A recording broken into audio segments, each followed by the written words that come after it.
The barking started like thunder in a clear sky. Maverick, the German Shepherd canine unit with scars hidden beneath his tan and black coat, suddenly froze mid-demonstration, his ears perked forward, body tensing as if confronting an invisible enemy. Officer Marcus Reed felt the leash go tight. "Maverick, heel," he commanded. But the dog was beyond commands now. 8-year-old Lily Thompson watched, wide-eyed, as the police dog charged across the cafeteria, nails clicking frantically against linoleum, before stopping at the far corner where the serving line met the wall. The barking intensified, not the controlled alerts from the demonstration moments earlier, but frenzied, desperate sounds that echoed off institutional walls. "Everyone stay back," Officer Reed called as students and teachers pressed against walls. Maverick began digging at the floor, his powerful paws scraping at a seam in the vinyl that nobody had noticed before. Something gave way, a floorboard, shifting to reveal darkness beneath. And just like that, Westlake Elementary's forgotten secrets began to surface. Leave a like and share your thoughts in the comments along with the city you're watching from now. Let's continue with the story. Maverick hadn't always been a police dog. 4 years earlier, he'd been racing through the dusty terrain of Afghanistan, leading a patrol unit when the IED detonated. The explosion that killed his handler, Staff Sergeant Michael Collins, left Maverick with shrapnel embedded in his left hind leg and invisible wounds that ran deeper than flesh. Military vets deemed him too traumatized for continued service, marking him for euthanasia until Officer Marcus Reed intervened, recognizing something in the broken animal that mirrored his own pain. "That dog's got fight left in him," Marcus had insisted to the skeptical K-9 training officers. "Just needs someone who understands what he's been through." What Marcus understood was loss, the kind that hollows you from the inside. His sister Sarah had vanished from a playground 30 years ago when he was just 12. Her case eventually going cold despite his father's position on the police force. That unresolved absence had guided Marcus into law enforcement, and now into the life of a damaged shepherd who'd lost his purpose. Lily Thompson understood loss too, though hers was still raw. 2 years had passed since her mother's car had been hit by a drunk driver, but time hadn't dulled the ache. She'd stopped speaking to anyone outside her father for months afterward, retreating into silence as though words were too precious to waste on a world that had taken her mother. The move to Portland was supposed to be a fresh start, her father, Nathan, taking a position teaching 8th grade science at Westlake Elementary, while Lily enrolled as a 3rd grader. Principal Eleanor Whitman had welcomed them warmly, her matronly exterior and reputation for running a tight ship giving Nathan confidence in the choice. What he couldn't have known was how her husband's cancer treatments had drained their savings, leaving Eleanor vulnerable to pressures she'd never imagined facing in her 30 years of education. The aging Mr. Johnson had been Westlake's custodian since before any current staff member's tenure. At 72, his stooped figure was as much a fixture of the school as the faded mural in the entrance hall. "Buildings have memories," he'd told Lily on her first day when he found her hiding in the library during recess. "Sometimes they keep secrets, too." None of them could have guessed how prophetic those words would prove, or how their lives would intertwine in the darkness beneath the school's foundations. Career Day at Westlake Elementary had been Principal Whitman's idea, an opportunity for students to imagine futures beyond their neighborhood's modest boundaries. The gymnasium buzzed with excitement as 3rd graders rotated between stations staffed by doctors, firefighters, electricians, and a nervous-looking Nathan Thompson, who demonstrated simple chemical reactions that produced colorful smoke and harmless sparks. Officer Marcus Reed's station, however, drew the largest crowd. The children pressed forward, eager for a closer look at Maverick, who sat alert beside his handler, his intelligent eyes scanning the crowd with professional detachment. "This is Officer Maverick," Reed explained, his hand resting on the shepherd's head. "He's what we call a dual-purpose K9. He helps find missing people and detects substances that might be dangerous." A freckle-faced boy raised his hand. "Has he ever bitten a bad guy?" Reed smiled patiently. "Maverick is trained to apprehend suspects when necessary, but his nose is his most valuable tool. Today, we're going to show you how he finds hidden objects." The demonstration proceeded smoothly at first. Reed had hidden several training scent packets throughout the gym, and Maverick found each one methodically, sitting proudly beside each discovery as the children applauded. It was during the third search that Reed noticed Lily Thompson standing slightly apart from the other children, her eyes following Maverick with unusual intensity. When the shepherd passed near her, he paused, nostrils flaring as he briefly nuzzled her hand. The gesture was so uncharacteristic that Reed made a mental note Maverick rarely initiated contact with strangers, especially children, whose unpredictable movements often made him uneasy. "He likes you," Reed told her. "That's pretty special." Lily's response was barely audible. "My mom liked dogs." The final demonstration was meant to be simple, finding a training aid hidden in the cafeteria across the hall. But as Reed unclipped the lead to give Maverick the search command, the dog suddenly stiffened, then bolted through the double doors before Reed could react. By the time the officer caught up, the cafeteria was already in chaos, with Maverick's frantic barking drowning out the staff's attempts to restore order. Only Lily had followed quietly, slipping in through a side entrance unnoticed in the confusion. She watched from behind a trash can as Maverick tore at the floor near the service line, exposing what appeared to be a seam in the vinyl flooring. When Reed finally managed to grab Maverick's collar, the dog had already pried loose what was clearly a disguised trapdoor, revealing the first few rungs of a ladder descending into darkness. "Everybody out," Reed ordered, radio already in hand to call for backup.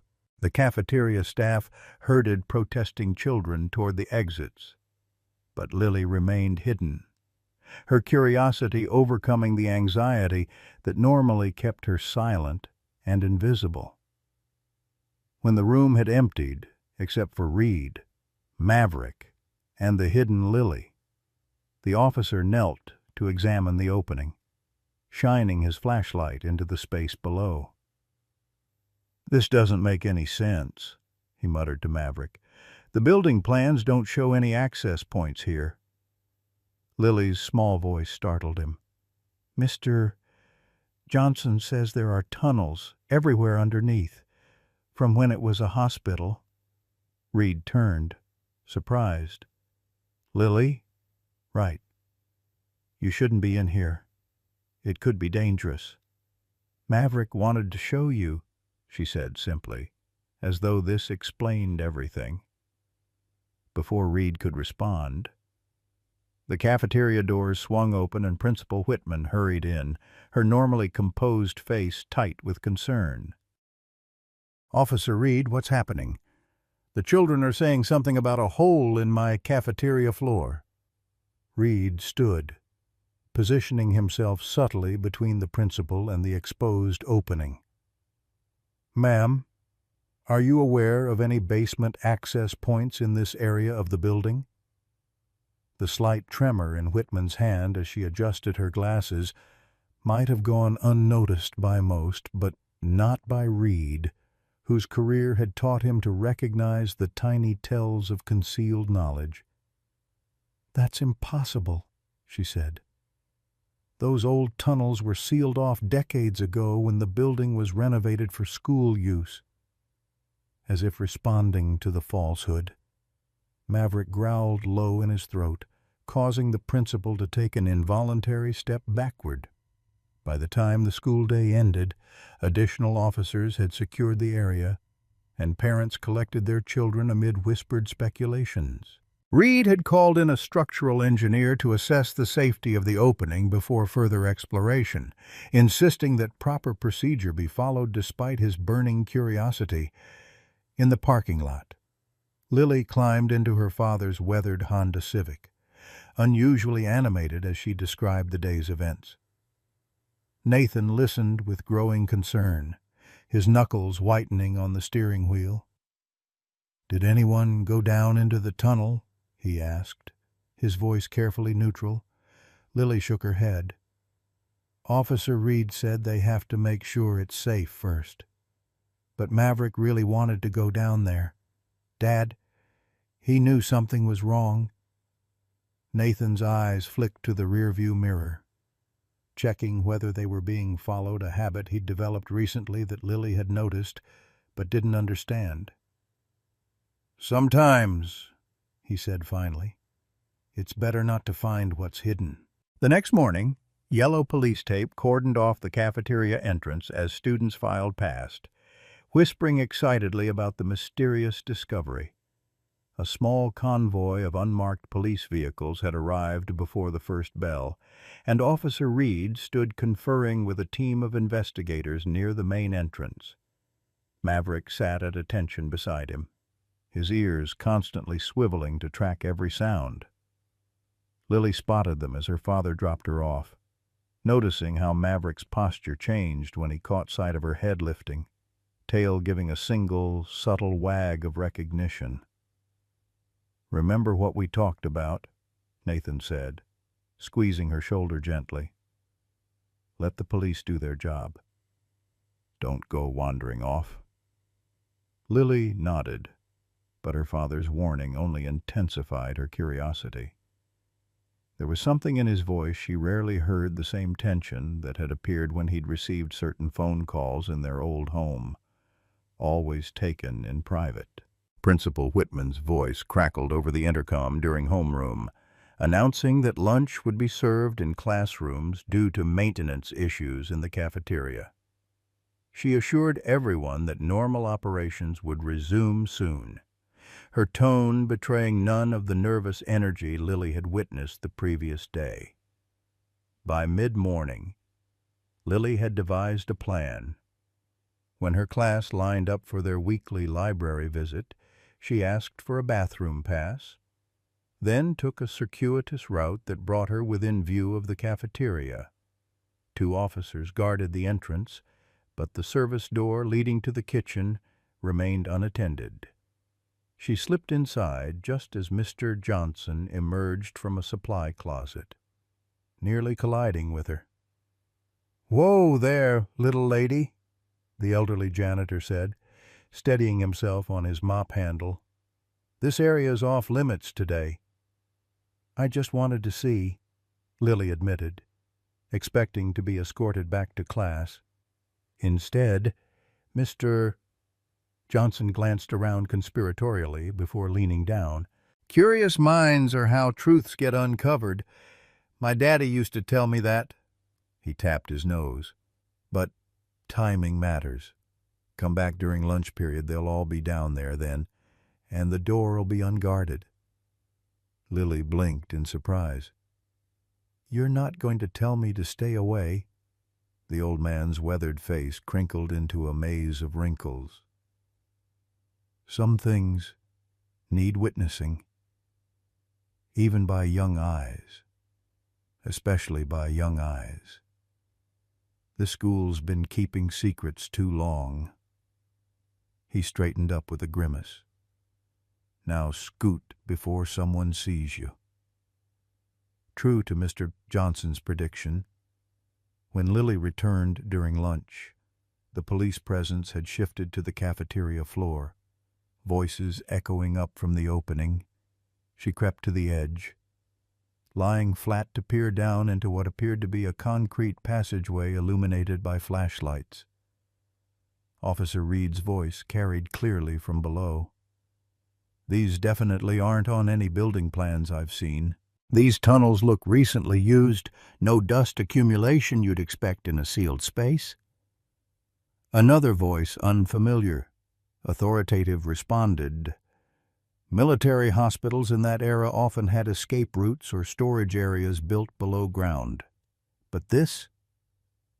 A pause. This has been modified. Recently. Maverick's distinctive bark echoed from deeper within the tunnel system, followed by Reed calling out. He's found something. Lily pulled back as footsteps approached the ladder from below. She concealed herself behind a serving counter just as Officer Reed emerged, followed by a taller officer whose nameplate read Bennett. Maverick came next, pulling hard at his leash as he climbed the rungs with surprising agility. "Wade, we need forensics down there now," Reed was saying, reaching for his radio. "There's equipment, files. This isn't some forgotten storage room." Officer Bennett Wade placed a restraining hand on Reed's arm. "Let's not get ahead of ourselves. Could be just school records they moved down there during renovations. We need to process this by the book." Maverick growled softly, his attention fixed on Wade in a way that seemed different from his usual alertness. Reed noticed too, giving his partner a curious look before speaking into his radio. The voices faded as they exited, but Lily remained hidden, heart pounding. Only when she was certain they were gone did she creep back to the opening. The ladder descended about 15 feet to a concrete floor. Light still glowed from somewhere deeper in the tunnel they'd left equipment behind.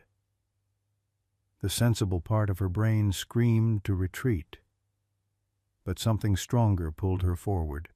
Before she could reconsider, she was descending the ladder, her small hands gripping each rung tightly. The tunnel was surprisingly dry and well-maintained, nothing like the crumbling passages she'd imagined. The walls were painted institutional green, with electrical conduits running along the ceiling. She followed the light source to a room about 30 feet from the access point. What she found made her stomach clench. The room contained a desk with modern computer equipment, filing cabinets, and walls covered with photographs of children Westlake students. She recognized several faces, including 3 kids who had supposedly transferred to other schools mid-year. Beside each photo were notes, abbreviations she didn't understand, Class 3A. Potential. Verified. A sound from the tunnel sent her scrambling beneath the desk. Heavy footsteps approached, and she pulled her knees to her chest, making herself as small as possible. "I thought I heard something down here." A man's voice said her father's voice. Lily's breath caught. What was her father doing here? How did he know about the tunnels? She was about to reveal herself when another voice responded. "Probably just settling noises. These old structures make all kinds of sounds." It was Principal Whitman. "We need to remove the most sensitive materials immediately, if they connect these records to the operation." "It's too late," Nathan replied. "They've already seen enough to bring in forensics. We need to accelerate the timetable." "That's not your decision to make," Whitman snapped. "We follow protocol unless instructed otherwise." Lily remained frozen, unable to process what she was hearing. Her father involved in whatever secret lay beneath the school. The conversation continued as they moved around the room, gathering papers and disconnecting equipment. "The last 3 transfers were processed without issues," Whitman was saying. "No one questioned the paperwork. That Wisconsin operation was compromised last month," Nathan countered. "Security protocols have tightened everywhere. We can't assume—" Their voices cut off abruptly as Maverick's bark echoed from the tunnel entrance. "Police, is someone down there?" Reed's voice called out. The footsteps retreated rapidly away from the main tunnel, and Lily heard a metallic sound, another door opening and closing. When she finally dared to peek out, the room was empty except for items too large to quickly remove. Tears blurred her vision as she tried to make sense of what she'd witnessed. Her father, her only remaining parent, was somehow part of whatever sinister purpose these tunnels served. When Officer Reed and Maverick entered moments later, they found Lily curled beneath the desk, silent tears streaming down her face. "Lily," Reed said gently, kneeling beside her.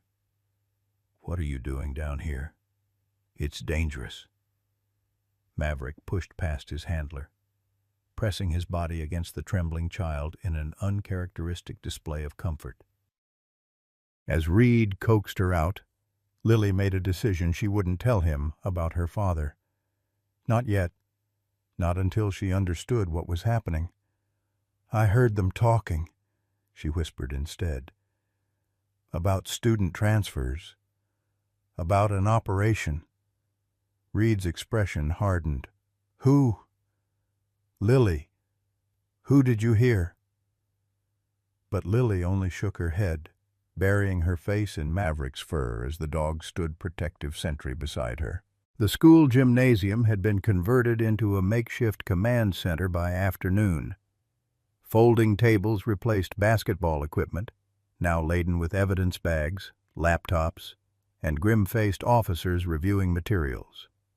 Lily sat on a blue plastic chair in the corner, a social worker named Ms. Bryant, attempting to engage her with gentle questions that Lily answered with minimal nods or shakes of her head.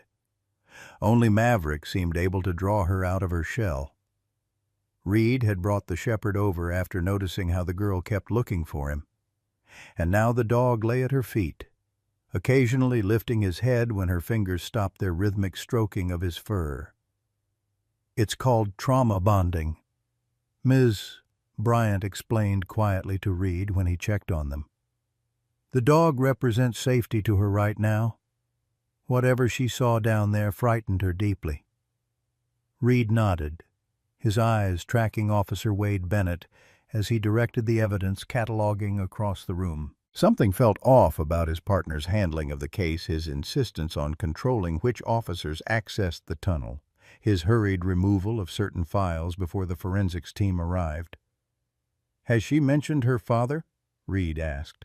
Nathan Thompson had been unreachable since the morning drop-off, his classroom taken over by a substitute with no explanation provided.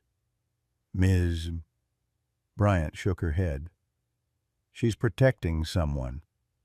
It's not uncommon with children who witness domestic situations. They love the person even when they fear what they're doing."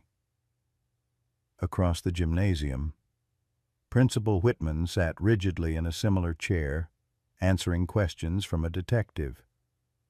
Her usual commanding presence had diminished, leaving behind a nervous woman who repeatedly adjusted her glasses and asked for clarification on basic questions. When Wade approached her, Reed noticed how she seemed to shrink further, her eyes darting between the officer and the exit. Reed's phone vibrated with a text. "Records room, 10 minutes alone." The sender was listed only as Johnson. The custodian was waiting when Reed slipped away, his wizened face grave beneath the fluorescent lights. "Been at this school 43 years, Mr. Johnson began without preamble. "Started when they still had the old furnace that needed constant tending. Been watching things long time." "What things, Mr. Johnson?" "Kids that vanish. Not many, one every few years. Always the same pattern. Trouble at home, then sudden transfer. Paperwork all proper. No goodbyes." He shuffled to a filing cabinet, arthritic fingers working the combination lock with practiced ease. "Been keeping my own records. Administration doesn't know?" He extracted a worn leather journal and handed it to Reed. Inside were handwritten entries dating back decades, each detailing a student's circumstances before their abrupt departure. Names, dates, unusual observations, the meticulous documentation of a man who noticed patterns others missed. "Why didn't you report this?" Reed asked, paging through entries that stretched into the current school year. Johnson's laugh was hollow. "Did, first few times. Was told I was an old man with too much imagination. Then things happened. My daughter lost her job at the district office. Grandson's scholarship disappeared. Got the message clear enough." His rheumy eyes held Reed's. "But I kept writing it all down. Figured someday someone would listen." Reed tucked the journal into his jacket. "I'm listening now. Then you should know Thompson's been asking questions, too. Came to me few weeks back, showing photos of missing kids from his old school in Tacoma. Said patterns matched what he was seeing here." Reed's mind raced, recalibrating his understanding of Nathan Thompson's role. "You're saying he's investigating, not participating." "Can't say for certain. But man looking to hide involvement doesn't usually wave red flags asking about missing children." When Reed returned to the gymnasium, he found Wade interviewing Lily, Maverick tense at her side. The dog's posture was subtly alert, a stance Reed recognized from apprehension scenarios. Officer Bennett was just asking Lily about her father's after-school activities. "Ms. Bryant explained, her tone professionally neutral but her expression concerned. "I need a moment with my partner." Reed interrupted, gesturing Wade away from the girl. Once out of earshot, he kept his voice low.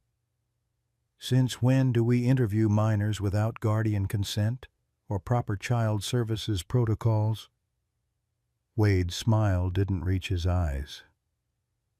"Since finding evidence of child trafficking, Marcus, her father's fingerprints are all over equipment in that tunnel. Surveillance footage shows him entering the school after hours at least 6 times in the past month." The revelation hit Reed like a physical blow. Despite Johnson's suggestion, part of him had hoped Thompson would be cleared, for Lily's sake. "We're bringing him in as soon as patrol locates him," Wade continued. "Meanwhile, I've been authorized to lead the task force on this. FBI's sending support. But we're primary until they arrive." "What about Lily?" "Foster placement. Temporary. Bryant's handling it." Wade clapped Reed's shoulder. "Good work with the dog. By the way, if he hadn't found that entrance, who knows how long this would have continued." As Wade walked away, Reed noticed Maverick watching his partner with the same intensity he reserved for potential threats. In their 3 years together, Reed had learned to trust the shepherd's instincts. Late afternoon brought the first major breakthrough. A tech analyst had recovered deleted files from the tunnel computer, revealing an elaborate system for identifying and profiling potential targets, vulnerable children with minimal family connections, behavioral issues that might explain their absence, or unstable home situations where questions would be limited. "They're selecting kids who won't be missed," the analyst explained, displaying spreadsheets with color-coded risk assessments, "or whose disappearances can be easily explained away." More disturbing were the communications carefully coded emails discussing shipments and processing centers, with references to dates that corresponded with student transfers. The operation extended beyond Westlake, connecting to at least 5 other schools across 3 states. Reed was reviewing these findings when commotion erupted at the gymnasium entrance. Nathan Thompson had arrived not in custody, but in the company of a woman who flashed federal credentials to the officers blocking her path. "Special Agent Catherine Reeves, FBI," she announced, her voice carrying across the suddenly silent room. "Mr. Thompson is a confidential informant in an ongoing federal investigation. I need to speak with whoever's running this operation immediately." Wade emerged from the evidence area, his expression unreadable as he approached. "Officer Wade Bennett, Portland PD. I'm the task force coordinator." He extended his hand, which Reeves ignored. "Is there somewhere we can speak privately?" "Officer Bennett, and I'll need all evidence cataloged and secured until our team arrives." Reed watched the exchange with growing unease. Nathan's eyes had locked onto Lily across the room, his face crumpling with relief at seeing her safe. But before he could approach his daughter, Wade smoothly inserted himself, guiding Reeves and Thompson toward the principal's office. "Of course. Agent Reeves, everything by the book." As they departed, Reed crossed to Lily, who had half risen from her chair at the sight of her father. "Was that my dad?" she asked, voice small. "Is he in trouble?" Reed chose his words carefully. "He's helping the FBI with their investigation. Lily, that's all I know right now." Not a lie, but not the complete truth either. Until he understood Thompson's actual role, creating false hope seemed cruel. Maverick whined softly, pressing closer to Lily as tears welled in her eyes. "He wouldn't hurt anybody," she whispered. "He helps people. That's what Mom always said." The simple faith in her voice struck Reed deeply. "Let's find out what's happening." "Okay." He offered his hand, which she took after a moment's hesitation. "Maverick and I could use your help with something important." He led her to a quieter corner where evidence technicians had arranged recovered items from the tunnel. "We found these," he explained, showing her photographs of backpacks and personal items. "We think they belonged to students who left the school. Do you recognize any of them?" Lily studied the images, pointing hesitantly to a purple backpack with unicorn keychains. "That's Zoe's. She was in my class until February. Mrs. Peterson said she moved to Florida." Her finger moved to a Captain America lunchbox. "And that's Miguel's. He didn't say goodbye either. Just didn't come back after spring break." As Lily identified more items, Reed felt a cold certainty forming. The transferred students weren't just database entries, they were real children who had sat in Westlake's classrooms, eaten in its cafeteria, trusted its adults to keep them safe. A memory surfaced Sarah, his sister, climbing onto the school bus the morning she disappeared. Her strawberry shortcake backpack had been new, a birthday gift she'd insisted on carrying everywhere. That backpack had never been found. Reed was pulled from the painful recollection by Maverick's sudden alertness. The shepherd's ears pricked forward, head turning toward the gymnasium doors just before they burst open. Wade strode in, his earlier composure replaced by controlled urgency. "We've got a situation," he announced to the room. "Thompson's gone. Slipped away during debriefing. Agent Reeves is coordinating search efforts, but we need all available personnel." Officers moved immediately, gathering equipment and radioing for backup. Reed approached Wade, Maverick and Lily following close behind. "What happened?" Wade's expression was grave. "He asked to use the restroom, then went out a window."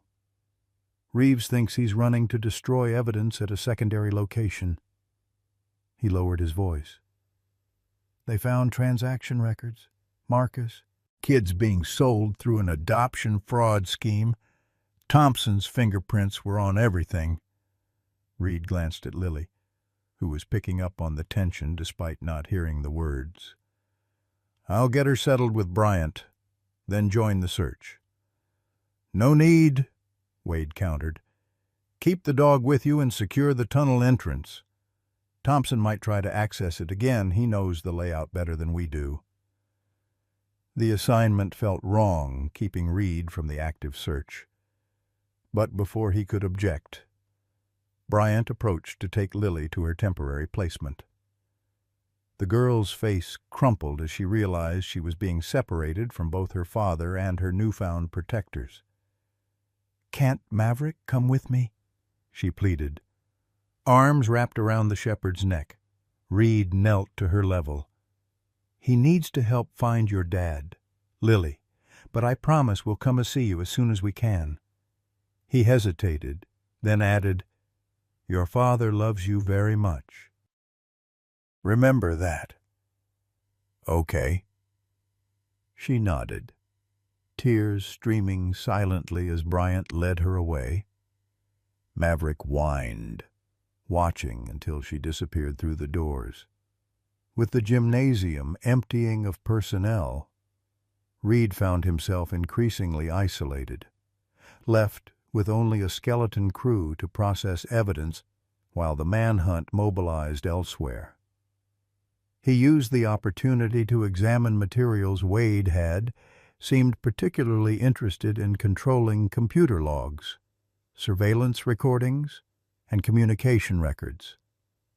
What he found sent ice through his veins. The timestamps on key files had been altered, metadata changed to implicate Thompson while obscuring other participants. More damning were email fragments showing Wade's personal account and communications with Principal Whitman dating back months before the investigation began. Reed was photographing these discrepancies with his phone when Maverick suddenly growled a deep, threatening sound rarely heard outside dangerous confrontations. Reed turned to find Wade standing in the doorway of the evidence room. "Finding anything interesting, partner?" Wade's voice was conversational, but his posture had shifted subtly into something predatory. Reed pocketed his phone with deliberate casualness. "Just being thorough. Something about the timeline seemed off." "Always the detail, man." Wade stepped closer, glancing at the documents Reed had been reviewing. "That's why I requested you for K-9 Division. Knew you'd be useful." The compliment carried an undercurrent that raised Reed's guard further. Maverick moved between them, his body language clearly communicating threat assessment. "Your dog seems agitated," Wade observed. "Might want to get him checked out. Traumatized animals can become unpredictable, dangerous, even..." The veiled threat wasn't lost on Reed. "He's fine, just protective." "Of you or Thompson's kid?" Wade's smile thinned. "Got pretty attached to her, didn't he? Unusual for a dog with his history." The comment confirmed Reed's suspicion that Wade knew more about Maverick's background than he should, details Reed had never shared with his partner. "Children in distress trigger his training," Reed answered carefully. "Speaking of Lily, any word on her father?" "Actually, yes." Wade's hand moved casually toward his holster. "That's why I came to find you. We've located him near the River District. Thought you'd want to be there when we bring him in." Everything in Reed's training screamed danger, but he maintained his neutral expression. "Of course. Let me secure these files and I'll meet you at the vehicle." "No need for that." Wade's hand now rested openly on his weapon. Evidence team can handle it. Why don't we go now? Oh, and leave the dog. Canine support isn't needed for this pickup. The request confirmed Reed's worst fears. Wade was separating him from both evidence and Maverick's standard procedure before eliminating a threat. Actually, Reed said, reaching slowly for Maverick's leash, regulations require canine officers to maintain handler contact during active investigations. Liability issues. The tension between them stretched taut as piano wire until Wade's radio crackled with an update from the search teams. The distraction was momentary, but enough for Reed to clip Maverick's lead and step toward the door. "We should go," he said, allowing Wade to precede him into the hallway. "Don't want to miss the arrest." As they walked through the deserted school corridors, Reed's mind raced through scenarios, each more dangerous than the last. If Wade was involved in the trafficking operation, as the evidence suggested, then Thompson truly was an investigator, not a perpetrator, which meant Lily was now effectively a hostage in foster care, potentially accessible to Wade's network. More chilling was the realization that if Wade suspected Reed had uncovered his involvement, neither of them would likely reach their destination. The school's empty hallways provided ideal conditions for staging an unfortunate incident. Reed's hand brushed his phone, considering his options for alerting backup without Wade noticing. But before he could act, Maverick suddenly stiffened, ears swiveling toward the cafeteria as they passed its closed doors. A muffled sound emerged too faint for human ears to identify clearly, but enough to trigger the shepherd's acute hearing. Without warning, Maverick lunged toward the doors, nearly pulling the leash from Reed's grasp. "What the hell?" Wade's hand moved to his weapon. "Control your dog. Reed." But Maverick was beyond basic commands now, scratching frantically at the cafeteria doors. The same urgent behavior he'd displayed when first discovering the tunnel entrance. Reed recognized the pattern. Maverick had detected something critical. Or someone. "Must be an animal trapped inside," Reed suggested, using the distraction to position himself advantageously. "I should check it out. Protocol for building safety." Wade's expression darkened. "We don't have time for this. The Thompson pickup is priority." But Maverick's frantic pawing had become impossible to ignore, his whines escalating to urgent barks that echoed through the empty hallway. 2 minutes, Reed insisted, already pushing the door open. "Then we'll go." As they entered the darkened cafeteria, emergency lights cast long shadows across upturned chairs and tables pushed against walls for floor cleaning.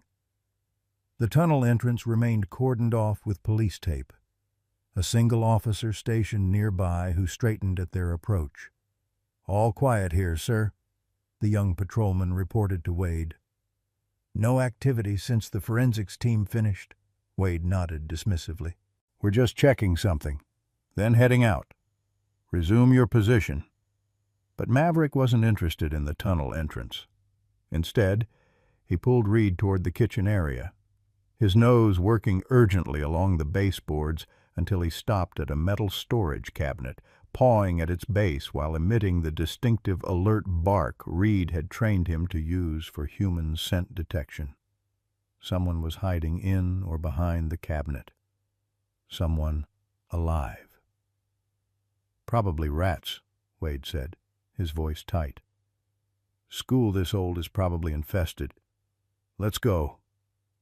Reed pretended to agree, starting to turn away before giving Maverick the silent hand signal for continued search. The shepherd responded immediately, circling behind the cabinet to an area partially concealed by an industrial mixer. There, barely visible in the dim light, was another hatch, smaller than the tunnel entrance, easily overlooked among the kitchen equipment, and it was partially open, The discovery of the second hatch changed everything in an instant. Reed maintained his casual stance, fighting every instinct that screamed for him to investigate immediately. "You're right," he told Wade, tugging Maverick's leash as though to leave. "Probably just rodents. Let's head out." But Maverick had locked onto the scent now, refusing to budge despite Reed's commands. The shepherd's behavior was no longer something Reed could plausibly control or explain away. Wade's expression darkened. Quite the coincidence. Finding another access point. Almost like someone told you where to look. His hand moved to his weapon, no longer bothering with pretense. "Who have you been talking to?" "Marcus." The young patrolman watching the main tunnel entrance had noticed the tension, his hand hovering uncertainly near his own holster. "Everything okay, sir?"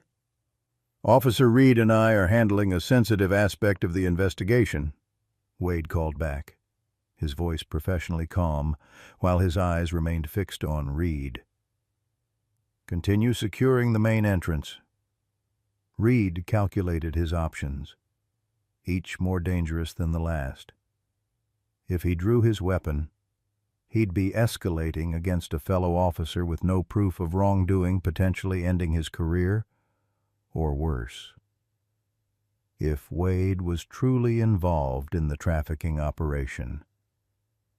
However, the consequences of inaction could be far more devastating. The decision was made for him when a muffled sound came from beneath the hatch, not quite a voice, but clearly human. Maverick's barking intensified, and in the split second that Wade's attention shifted toward the sound, Reed acted. "Code Blue, kitchen area. Officer needs assistance," he shouted toward the patrolman, using the department's signal for non-lethal emergency backup. Simultaneously, he gave Maverick the command they'd practiced countless times. "Maverick, hold." The shepherd launched himself at Wade with controlled precision, not biting, but using his weight to knock the officer off balance, pinning him against the industrial refrigerator. The patrolman rushed forward, confusion evident on his young face as he tried to process the sight of two officers in apparent conflict. "He's involved," Reed said quickly, keeping his hands visible. "Check my phone evidence of tampering, communications with Principal Whitman. And there's someone in that hatch." To the patrolman's credit, he didn't immediately take sides, instead maintaining distance with his hand near his weapon. "Both of you stand down. Backup is already on the way." Wade's laugh held no humor. "Listen to yourself. Marcus, you sound deranged. Finding one tunnel has you seeing conspiracies everywhere." His voice shifted to a command tone. "Officer Davis, control the K-9 and detain Reed. He's compromising an active federal investigation." The moment balanced on a knife's edge until Maverick's barking abruptly ceased, his attention riveted to the hatch, which had begun to move. All three officers froze as the metal panel slowly lifted, revealing a pair of trembling hands followed by a face streaked with dirt and desperation. Nathan Thompson pulled himself halfway out of the opening, freezing when he registered the scene before him. "Don't shoot," he gasped, his voice hoarse. "There's a child down here." Reed reacted instantly, moving toward Thompson while maintaining awareness of Wade's position. "Where is the child hurt?" "Hiding in a side passage. Says her name is Zoe Miller. Been missing 3 weeks." Nathan's gaze locked onto Wade with undisguised recognition. "She says he's the one who took her." Everything accelerated into chaos. Wade drew his weapon with practiced speed, but Maverick was faster, lunging forward in full protection mode. The shepherd's jaws clamped around Wade's wrist with precise pressure enough to immobilize without severing tendons.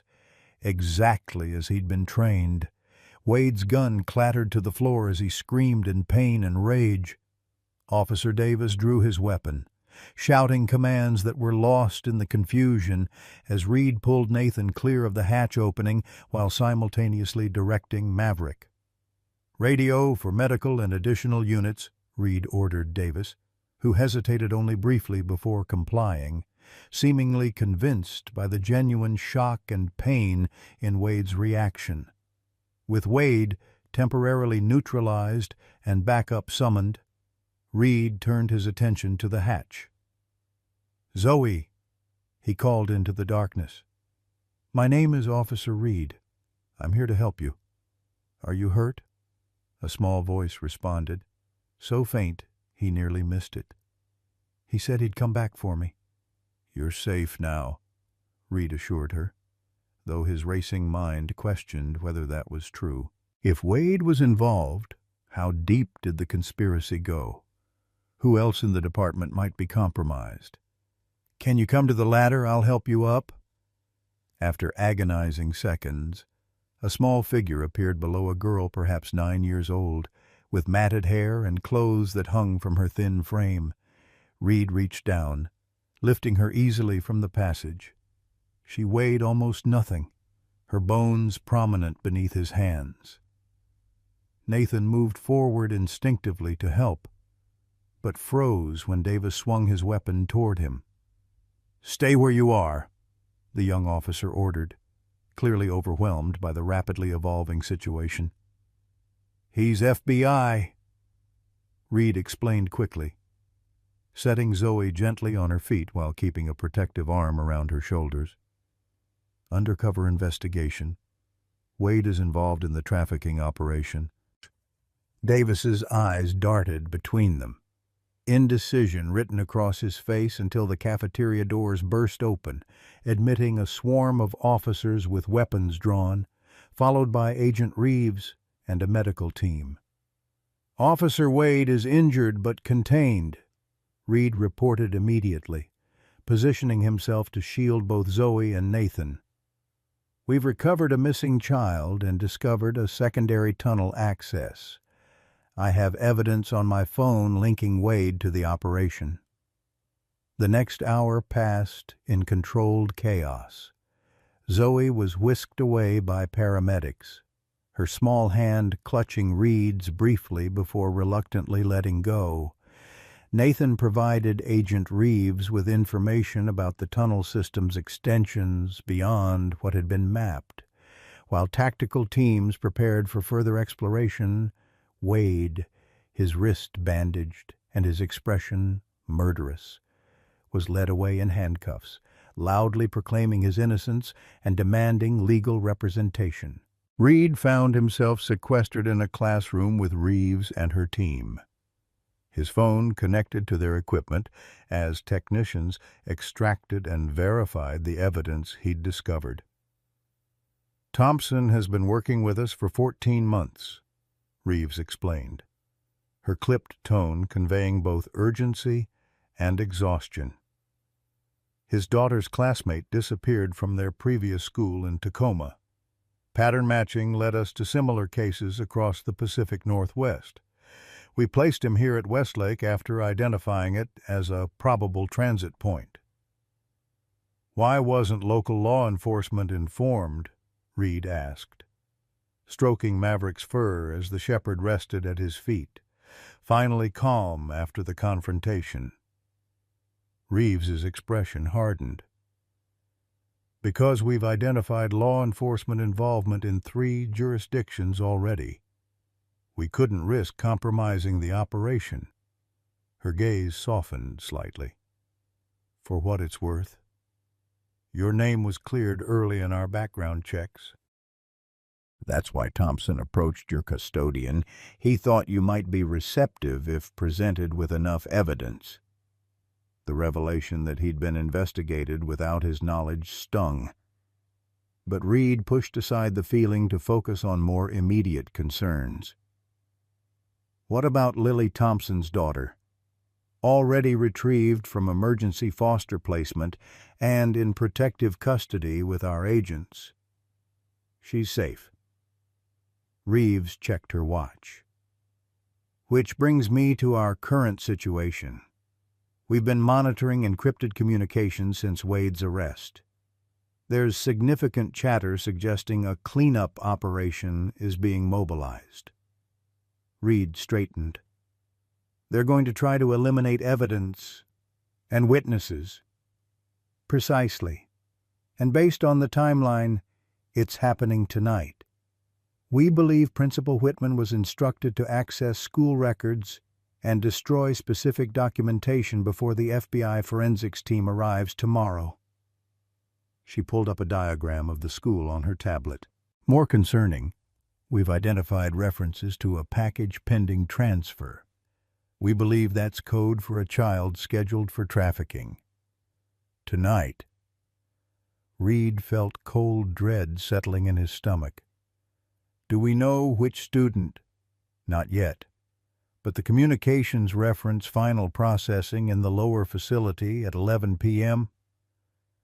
Reed checked the time just past 8:30. Less than 3 hours to identify the target and secure all access points to the tunnel system. I should get Maverick ready for search operations. Reeves nodded, already turning to coordinate with her team. Gear up, briefing in 15 minutes.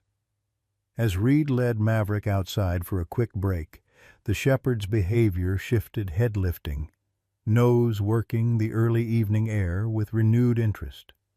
Following the dog's gaze, Reed spotted Mr. Johnson sitting alone on a bench near the playground, his stooped figure silhouetted against the sunset. "You've been watching this place a long time," Reed said. Approaching the elderly custodian, Johnson didn't look up. "Told myself I was protecting the children by staying, keeping an eye out. Truth is, I was too scared to do what needed doing." His weathered hands trembled slightly. Cowardice dressed up as vigilance. Reed sat beside him, Maverick settling at their feet. "You kept records. Those will help build the case." "Too little. Too late for some." Johnson finally raised his eyes, revealing unshed tears. "Your sister was one of them. Wasn't she? The little girl who went missing in '92. The question hit Reed like a physical blow. "How did you know about Sarah?" "Wasn't sure until I saw your reaction just now. But they had a photo, down in those tunnels. Police report with it. Your daddy was an officer, made quite the fuss when she disappeared. Made them nervous." He sighed deeply. "They keep records of their close calls, trophies, almost." The implication was sickening. "Wade was involved back then." "Not Wade. He came later, but same operation, different faces." Johnson leaned closer. "Listen to me. Officer Reed. They've got hiding places in those tunnels you won't find on any blueprint. During Prohibition, rum runners built false walls, secret passages. During the Cold War, they expanded for emergency shelter purposes. The school board sealed most access points in the '80s, but contractors cut corners, left the infrastructure intact. Do you know where these hidden areas are?" Johnson nodded slowly. "Been here since I was 29 years old. Seen every renovation, every improvement. Know this building better than my own home." He pulled a folded paper from his pocket, a hand-drawn map with annotations in shaky handwriting. "Memorize this, then destroy it, and check the art supply closet in room 118. That's where they keep the key to the north tunnel access." Reed studied the map, committing the details to memory before returning it. "Why are you telling me this now?" The old man's smile held no joy. Because I'm tired of being afraid. And because that little girl, Lily, she reminds me of all the ones I didn't help." He stood with effort. "Better go now. They'll be watching for unusual movements." As Johnson shuffled away, Reed realized the custodian had given him more than information. He'd provided a chance to close a circle that had begun with Sarah's disappearance 3 decades earlier. The FBI briefing was concise and sobering.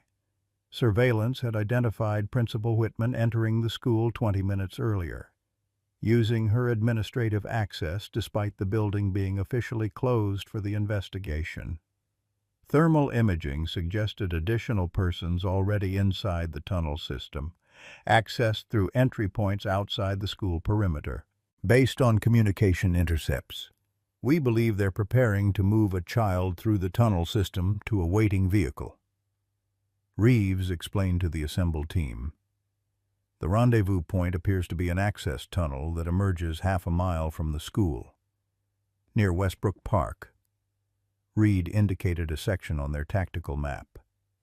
There should be additional access points here, and here, according to the building's original plans. He deliberately omitted the locations Johnson had shared, keeping that information in reserve. Tactical assignments proceeded rapidly. Reed and Maverick would join the primary entry team through the cafeteria access point, while secondary teams would secure external entrances and the presumed exit point at Westbrook Park. Nathan Thompson, despite protests, was ordered to remain with the command unit, his knowledge of the operation valuable, but his emotional investment a potential liability. As they prepared to move out, Reed took a moment to check on Lily, who had been brought to a secure area in the administrative offices. He found her sitting quietly beside an agent, Maverick immediately perking up at the sight of her. "Is my dad okay?" she asked without preamble. Reed knelt to her level. "He's fine. He's been helping the FBI investigate some bad people. And he did a very brave thing today." Her small face remained serious. "The people who took Zoe—" "That's right." Reed hesitated, balancing truth against protection. "We think they might try to take another student tonight. Maverick and I are going to stop them." Lily reached out to stroke Maverick's fur, her fingers finding the places behind his ears that the shepherd particularly enjoyed. "He was a soldier dog before, wasn't he? That's why he has scars." "Yes, he was. He protected his handler and his team in Afghanistan." "Did his handler die?" The directness of the question, delivered with a child's unfiltered curiosity, momentarily startled Reed. "Yes. His name was Staff Sergeant Collins. Maverick tried very hard to save him." Lily nodded thoughtfully. "Like my dad tried to save my mom in the car accident. Sometimes you can't, even when you try your hardest." Her eyes met Reed's with surprising steadiness. "Maverick still feels sad about it. I can tell." The insight from an 8-year-old struck Reed deeply. "I think you're right, but he's found a new purpose now. Helping you catch bad guys." Lily's hand moved to the shepherd's scarred hind leg. "Does it still hurt him sometimes? On cold days? Or when he remembers?" She leaned forward, whispering something in Maverick's ear that Reed couldn't catch. The shepherd remained perfectly still, as though listening intently, before gently licking her cheek once. "He'll keep you safe," Lily said to Reed with complete certainty. "He promised me." The simple faith in her voice steeled Reed's resolve as he rejoined the tactical team. Maverick seemed to sense the shift in purpose as well, his demeanor changing from gentle companion to focused working dog as they approached the tunnel entrance. The operation began precisely at 10:15 p.m. 3 teams entered the tunnel system simultaneously while perimeter units secured above-ground access points.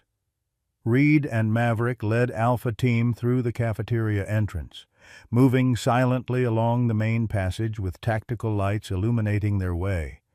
The tunnel system was more extensive than initially mapped, with branches leading in multiple directions. At the first junction, Reed signaled for Maverick to take the lead, giving the shepherd the search command for human scent. Without hesitation, Maverick turned left, leading them deeper into the labyrinth. The walls changed from institutional green to bare concrete as they moved away from the original section, dust and debris suggesting less frequent use.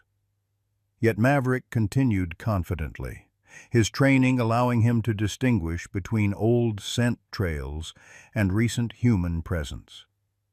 They had progressed approximately 200 yards when Maverick suddenly stopped, his posture indicating detection, but his behavior changing from eager pursuit to cautious assessment. Reed signaled the team to hold position as he moved forward with Maverick, the shepherd now moving in the professional crawl he'd been taught for approaching potential threats. The tunnel widened into what appeared to be a storage area, cement pillars supporting the ceiling while creating shadowed alcoves. From somewhere ahead came the murmur of voices, a woman's strained tones, followed by a man's curt response.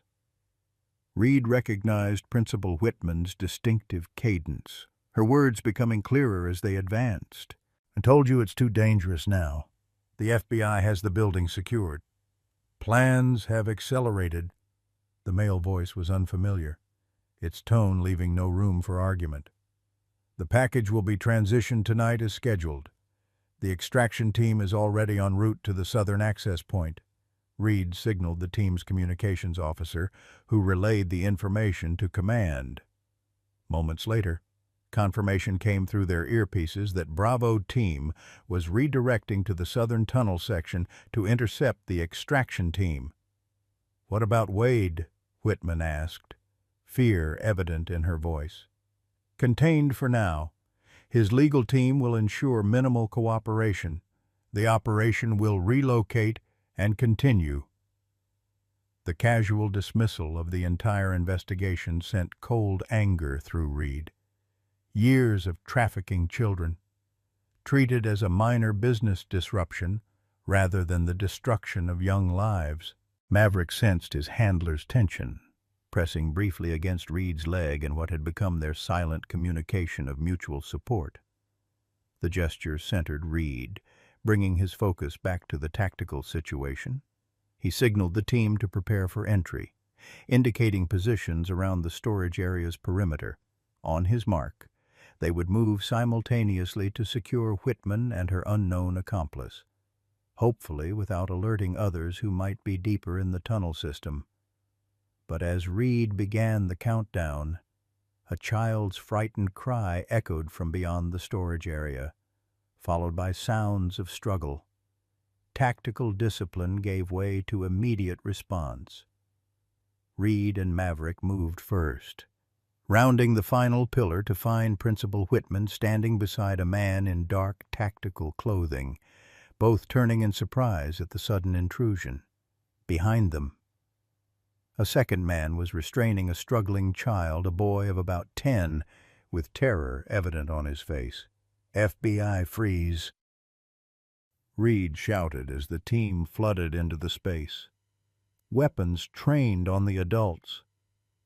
What happened next seemed to unfold in slow motion. The man in tactical gear reached for a weapon at his hip, prompting immediate response from the entry team. Shots echoed deafeningly in the confined space. Principal Whitman screamed, dropping to the ground and covering her head. The armed man staggered backward, wounded but still dangerous. Reed focused on the child, who remained in the grasp of the second kidnapper. "Maverick, protect," he commanded, sending the shepherd charging forward with precise purpose. The kidnapper drew a knife, holding it threateningly near the boy's throat. "Back off, or I'll cut him." But Maverick had been trained for exactly such scenarios. The shepherd didn't attack directly, instead circling to create distraction while remaining just beyond striking distance. The tactic worked. The kidnapper's attention split between the approaching tactical team and the unpredictable dog.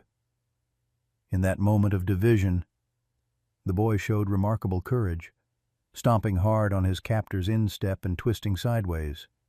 The movement created just enough space for Maverick to dart in, clamping powerful jaws around the man's knife arm and dragging him away from the child.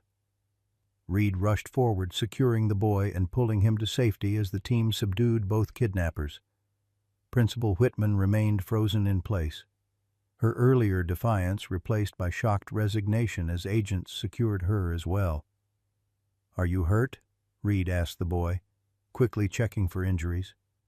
The child shook his head, eyes wide and fixed on Maverick, who had released the kidnapper and returned to Reed's side, blood darkening the fur around his muzzle where the knife had caught him in the struggle. "That dog saved me," the boy whispered, reaching tentatively toward Maverick. "That's his job," Reed replied, allowing the shepherd to accept the child's grateful pats despite protocol typically discouraging civilian contact with working dogs. Some rules mattered less than healing. The radio crackled with updates. Bravo team had intercepted 3 additional suspects at the southern access point, while Charlie team had secured the exit near Westbrook Park, capturing a waiting transport vehicle with modified hidden compartments. The operation was a success, but Reed felt little triumph as he led the rescued boy identified as Carson Phillips, a 4th grader from Westlake who had been reported absent due to family emergency that morning, back through the tunnels toward safety. Too many children had passed through these same passages before federal intervention. How many hadn't been saved? As they emerged from the tunnel into the cafeteria, Reed was surprised to find Nathan and Lily Thompson waiting with Agent Reeves, both breaking protocol by being present during an active operation. Lily broke away from her father as soon as she spotted Maverick, rushing toward the shepherd with concern etched on her face. "He's hurt," she cried, noticing the blood on his muzzle. "Just a scratch," Reed assured her, though in truth the cut would likely require stitches. "He protected Carson here from a very bad person." Lily turned her attention to the rescued boy, her natural empathy overcoming her usual shyness. "I'm Lily. My dad and Officer Reed and Maverick have been looking for kids like you, to bring them home." Carson managed a shaky smile, the first sign that the shock might be beginning to ease. The dog knew exactly what to do, like he understood everything. "He does," Lily said with complete certainty. "He understands more than people think." As medical personnel arrived to examine Carson and tend to Maverick's injury, Reed found himself standing beside Nathan Thompson, both watching the children interact with the wounded shepherd.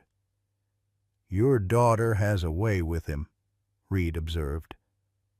"With all of us, really." Nathan nodded, exhaustion evident in the lines of his face. "She's always understood pain in others. After her mother died." He trailed off, then continued more softly. "That's why I couldn't stop this investigation, even when it put us at risk.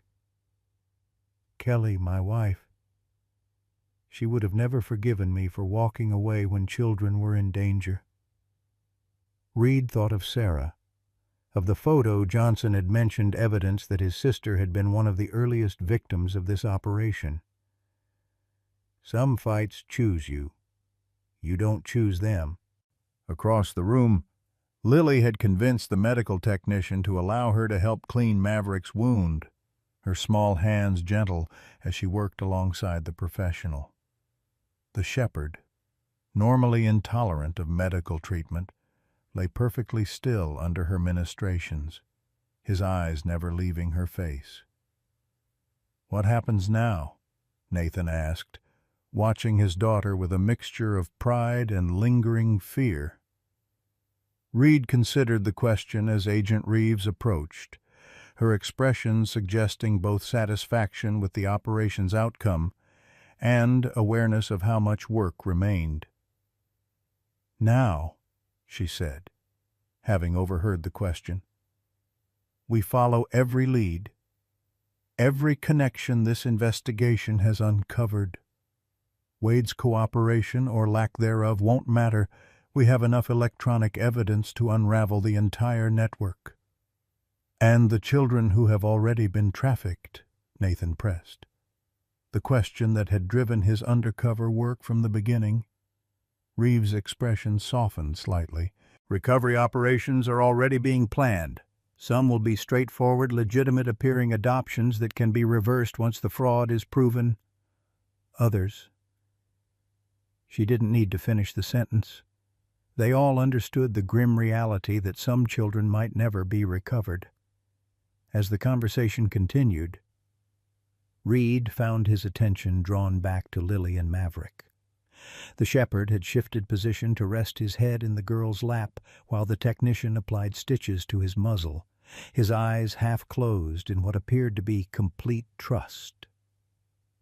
In that moment of connection between a wounded war dog and a grieving child, Reed glimpsed something profound, the beginning of healing for both.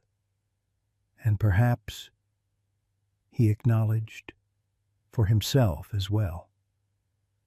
The path forward would not be easy for any of them, but watching Maverick's steady presence anchoring Lily through the chaos around them, Reed felt certainty solidify within him.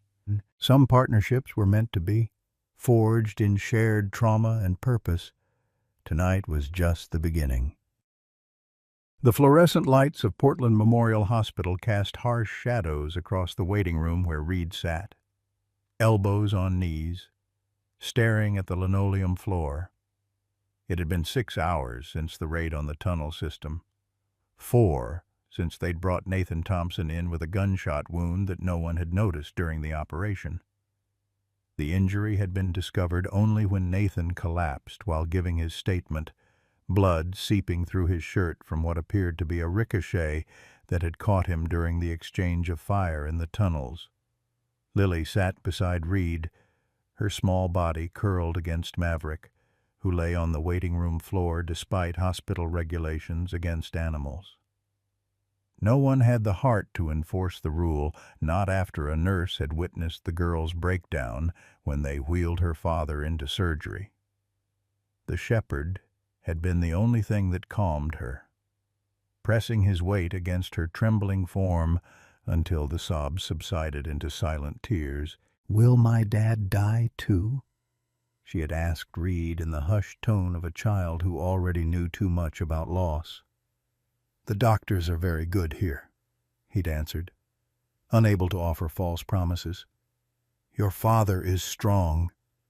Now they waited together, an unlikely trio bound by trauma and discovery.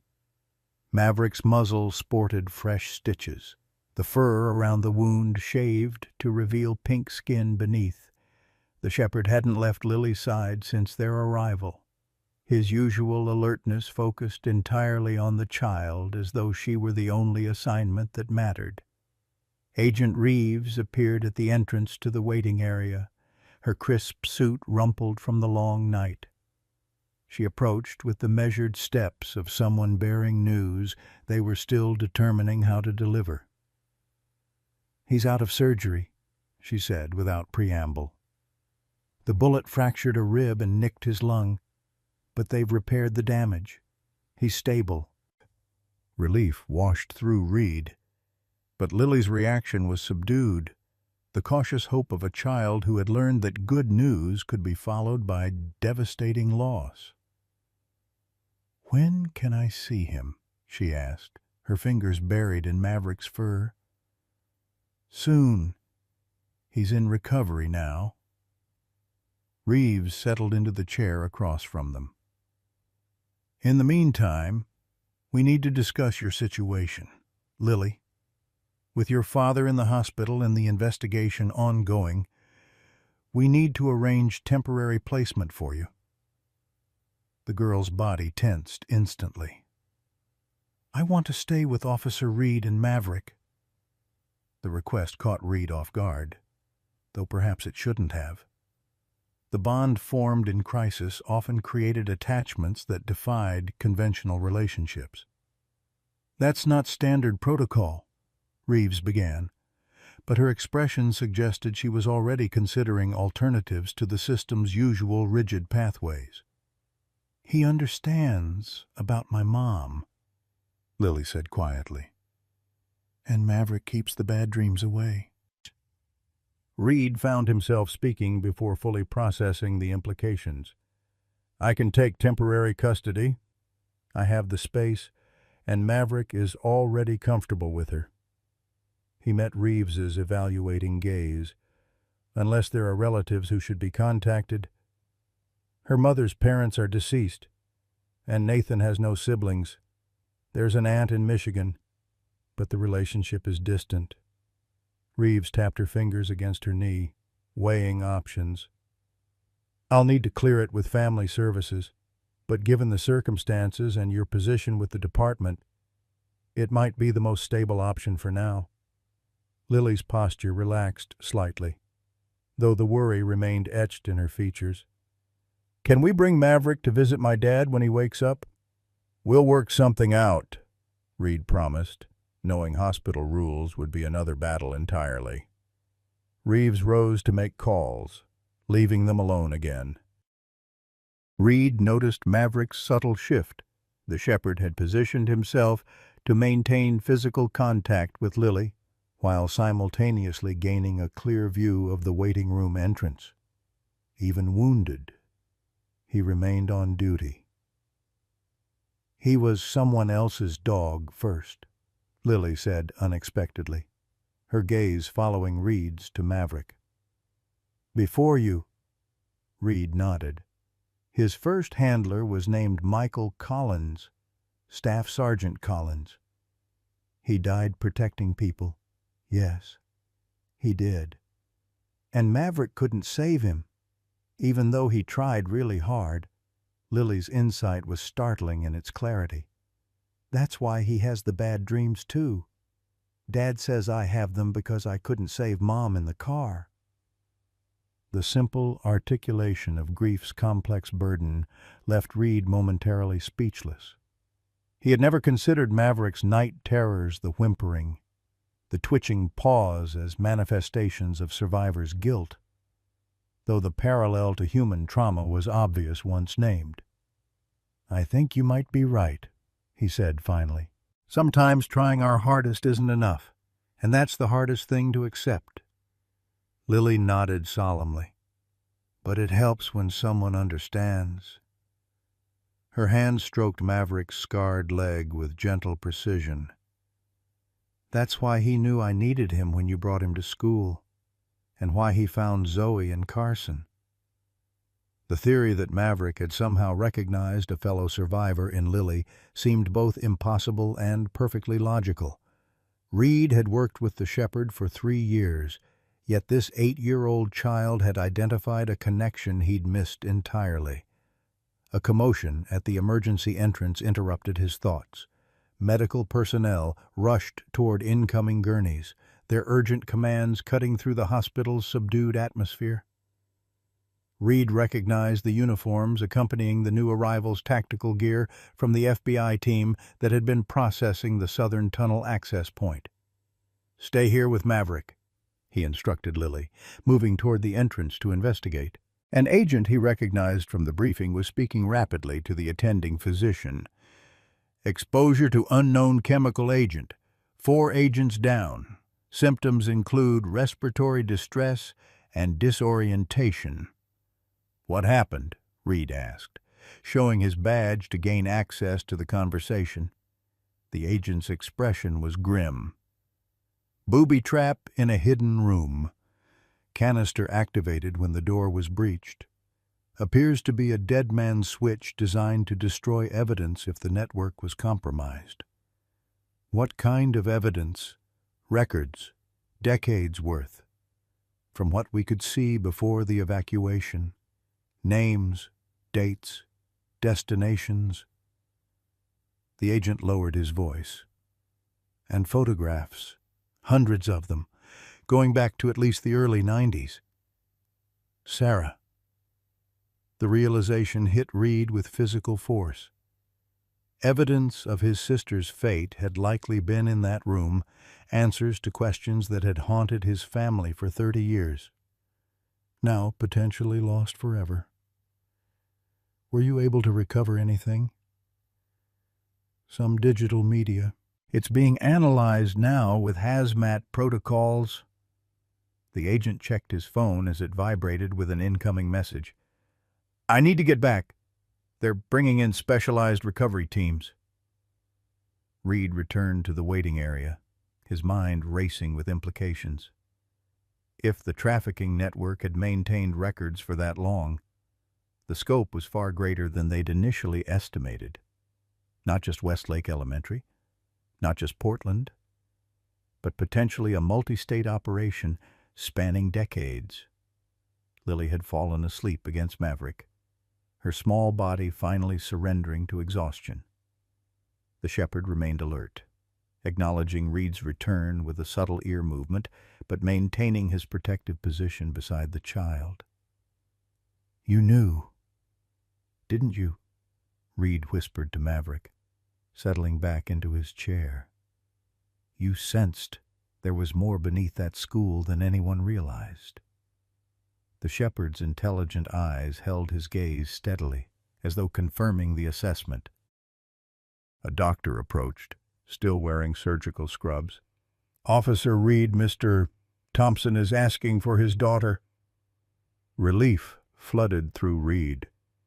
If Nathan was conscious and communicative, his prognosis was better than they'd feared. She's just fallen asleep. How is he doing? Stable but weak. The bullet caused significant blood loss, but we've transfused and repaired the damage. The doctor glanced at Maverick with professional disapproval. I should note that animals are not permitted in patient rooms. He's a police K-9, Reed countered, though technically Maverick was off duty due to his injury, and he's been crucial to the child's emotional stability. The doctor's expression softened slightly. I'll speak with the charge nurse. Given the circumstances, we might make an exception. He hesitated, then added more quietly, We've admitted 3 children from your operation tonight, all showing signs of sedation and psychological trauma. The oldest hasn't spoken a word since arrival. The news settled heavily on Reed's shoulders. They'd saved these children from immediate danger, but the road to recovery would be long and uncertain. How many others remained unaccounted for, still moving through the pipeline this organization had established? Let her sleep a little longer. Reed decided, looking at Lily's exhausted form. Her father will still be there when she wakes up. The doctor nodded and departed, leaving Reed alone with his thoughts and the steady presence of Maverick, who maintained his vigil beside the sleeping child. Outside the hospital windows, dawn was breaking over Portland, painting the sky in shades of pink and gold that belied the darkness they had uncovered beneath Westlake Elementary. Reed watched the changing light and considered the bitter truth that had emerged from their investigation. The systems designed to protect children had been weaponized against them, with trusted figures a principal, a police officer using their positions to facilitate exploitation rather than safety. Yet, alongside this ugliness, he had witnessed extraordinary courage, a father risking everything to find missing children, a custodian finally speaking truth after decades of silence, a traumatized canine finding renewed purpose, and an 8-year-old girl whose perception cut through pretense to the heart of both human and canine suffering. Lily stirred, blinking awake with the momentary confusion of a child in unfamiliar surroundings. "Is my dad okay?" she asked immediately, the fear returning to her eyes. "He's awake and asking for you," Reed told her, offering his hand. "Ready to see him?" She nodded, her other hand automatically finding Maverick's fur as the shepherd rose with her. Together, they made their way toward Nathan's room, a wounded trio united by the trauma they had endured and the healing they had yet to begin. What none of them could know was that the true extent of the conspiracy was still unfolding, with tendrils reaching further than they had imagined, and that the evidence partially destroyed in the tunnel system would eventually reveal connections to individuals whose power and influence would make the coming confrontation far more dangerous than the one they had just survived. 3 days after the raid on Westlake Elementary, Reed sat in an FBI debriefing room surrounded by evidence boards and timeline charts that documented a trafficking operation far more extensive than initially believed. Agent Reeves stood at the front, addressing a team that had grown to include federal prosecutors, forensic accountants, and child welfare specialists. "The records recovered from the compromised evidence room have been partially restored," she explained, indicating a digital display of recovered documents. "Despite the chemical agent deployed, our technical team salvaged approximately 60% of the physical evidence and nearly 80% of digital files." Reed leaned forward, studying the network diagram that showed connections between schools, administrators, and what appeared to be shell companies across 5 states. At the center was a corporate entity called Educational Futures Consulting, which had provided administrative software to over 30 school districts since 1987. This software gave them access to student records, family backgrounds, socioeconomic indicators. Reeves continued, "They used data mining to identify vulnerable children, those with minimal family connections, unstable home situations, or histories that made them unlikely to be intensively searched for if they disappeared." A forensic accountant took over, explaining the financial architecture that had concealed millions in transactions disguised as educational consulting fees, facility improvements, and administrative training. Money had flowed through legitimate appearing channels before disappearing into offshore accounts. Reed listened with growing unease as the true scope of the operation became clear. This wasn't just Wade Bennett and Principal Whitman using their positions opportunistically. This was a sophisticated criminal enterprise that had operated for decades with corporate infrastructure, using schools as both hunting grounds and transit points. "What about the children?"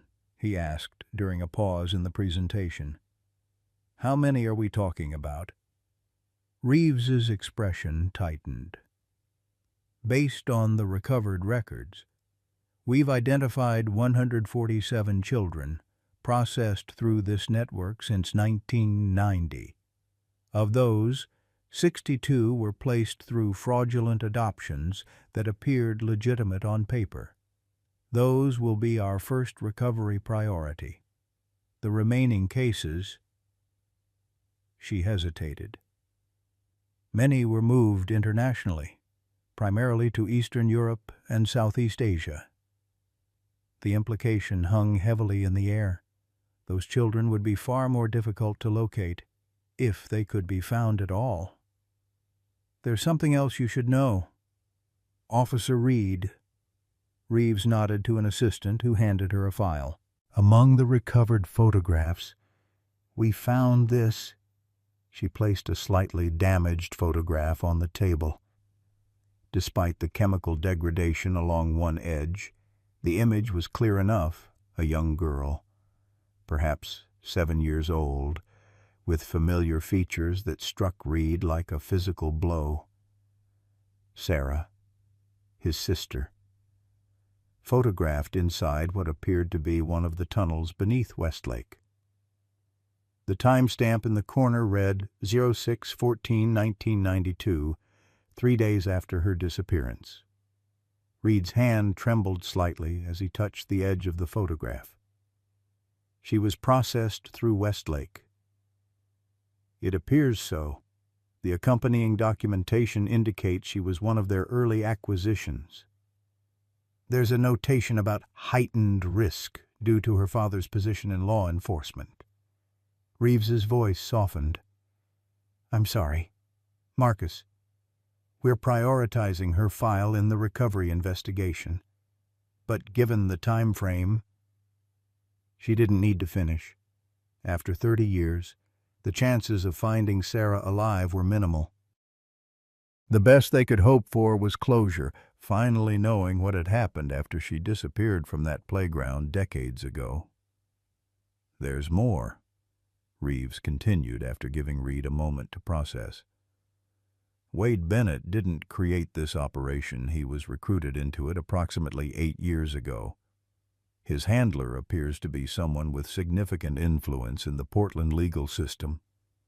She turned to a photograph on the evidence board, a distinguished-looking man in his 60s, silver-haired and impeccably dressed.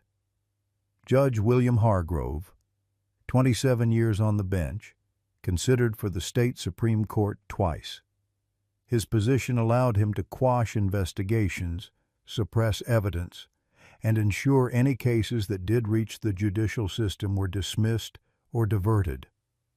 The revelation sent murmurs through the assembled team. Hargrove was a respected figure in Portland's legal community, known for his Children's Advocacy Foundation and philanthropic work. "The perfect cover," Reed observed bitterly. "A public champion for the very children he was exploiting." "Precisely. And he's not the only high-profile figure implicated.